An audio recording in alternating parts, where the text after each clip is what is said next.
Could the Magnificent Seven take the market down? All right, so my man Bob has sent me, and Bob's a legend, he sent me an article from Bank of America and talk about the Magnificent Seven could take the market down 40% if they fall 50%. And they have all these graphs showing the Magnificent Seven relative to the Nifty 50 in 1972, relative to the tech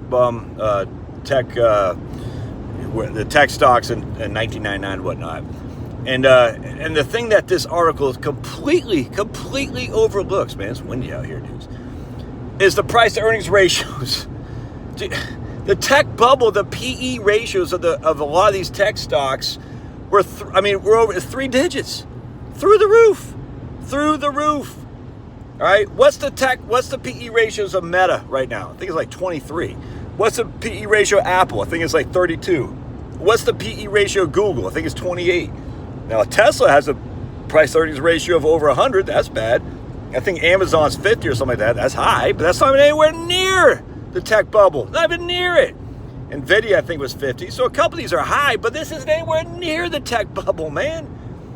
Now, I haven't done a look at what the PE ratio of the tech bubble was in terms of the stocks that are carrying it. But look, dotcom, dude.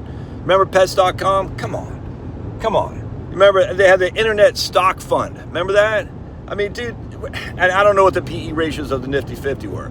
But if you're going to say we're in bubble territory, and three of the 7 stocks that are at PE ratios of less than 40, that's just not bubble territory. It's just not. You can show all these graphs and charts all day long, but until you show the PE ratios, I just don't want to hear it. Now, could the stock market go down 40%? When does it ever happen? In 1931. What was inflation in 1931? Oh, yes, 10%. Deflation. The only time the stock market ever fell was in 2008, where it fell 37%. And we had basically no inflation at that stage. So a 40% decline in the stock market, a 40% decline in an inflationary environment has never happened in 1 year, ever. Now, could it happen over the course of 2 to 3? Sure.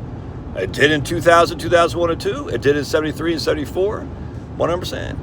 But you can't sit there and say, well, the Nifty 50 fell. I got to take a left here. Yep. The Nifty 50 fell, was it 23 and 17 and 23 back to back in 73 and 74. It's like 44% the Nifty 50 consecutively. But you can't you could compare that if you show the data to compare. And this article in Bank of America did not. They did not show the data to compare the PE ratios of the Nifty 50 versus the PE ratios of today. Now, I should have, if I could, I would. I'd look at that to see. I think that'd be interesting. Maybe one of these days I will. But if you don't compare those two, it's just a bad scenario or a bad comparison, because you got to show the other side of the data. The other side of the data is what the PE ratios were. And again, off the top of my head, I can't remember exactly what the S&P 500 PE ratio was in 1999, and I can't remember exactly what the tech bubble stocks were. I just know there are many tech bubble stocks that had PE ratios of higher than 100. I don't remember what Intel was. I don't remember what Cisco was. That'd be something to look into. But until I see that, I frankly don't want to hear about it. Oh, tech bubble. Or, we're just worse as ever been. Worse as ever been, Josh.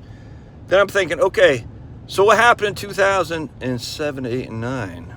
That was the worst market we've ever had when we factor in inflation. What happened in 2007, 8, and 9? Was there a tech bubble? No. So what caused that? Interesting. Nifty 50, it wasn't 2007, 8, 9. 73, 74. Tech bubble 2000. So what caused that massive decline in 2007, 8, and 9? And so we can always find a reason to say, oh my goodness, the market is too frothy. Always. But then just to take 2 data points and say that's the reason why you should be going to a cap-weighted or not cap-weighted, basically equal-weighted S&P 500 index.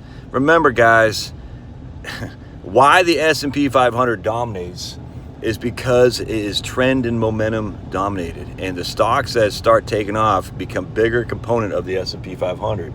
That's just a fact. And if you do an equal weighted thing, you're missing out the trends and momentum. It's just you're selling when the stocks are getting ready to take off to equal weighted. There's nothing inherently wrong with that, but other than, and I've looked at this because I've always thought equal weighted makes sense, but then other than 2000, that era of 2000, that decade of 2000, it just hasn't worked out. That doesn't mean it can't. I mean, I'm sure one day I'll look like I have egg on my face, but you just don't know. We've been hearing this with the CAPE ratios. We've been hearing these freaking predictions for years. You know, broken clock always, I mean, at some point they'll be right. It's like, I told you. But I mean, even if they're right, we're talking a 40% decline. Literally, 2007, 8, 9 happened 57%. 2001 and 2, I can't remember, was probably 45%. And then 73 and 74, 44%. I mean, that's, over the course of my life, we've had 3 instances of this. And 2 of those 3 instances were 2 decades ago. I don't know. Look, you can make an argument. I get it. Without the proper data, I don't sit there and have fear about this. They're also saying, well, the market relative to the U.S., relative to the rest of the world is way higher than it's ever been. Yeah, at some point, the international stocks will make a rally. I get it. Relative to the U.S. I mean, it's inevitable. These things happen. But when? I don't know. Should you then turn around and put your money in international stocks? Sure, if you want. But I mean, but then it's just pure speculation. Because it hasn't happened, it must happen. That's not true. We don't know. You can't say because it hasn't happened, this must happen. We just don't know. So for me, I'm VTI. I got some cash on the side, and I sleep like a baby. I'm a big old baby. Your buddy John is a big old baby. All right, God bless. Love your thoughts. Smash. Honk at the like button. I see some birdies. Hi, birdies. Honk at the like button. We'll see you.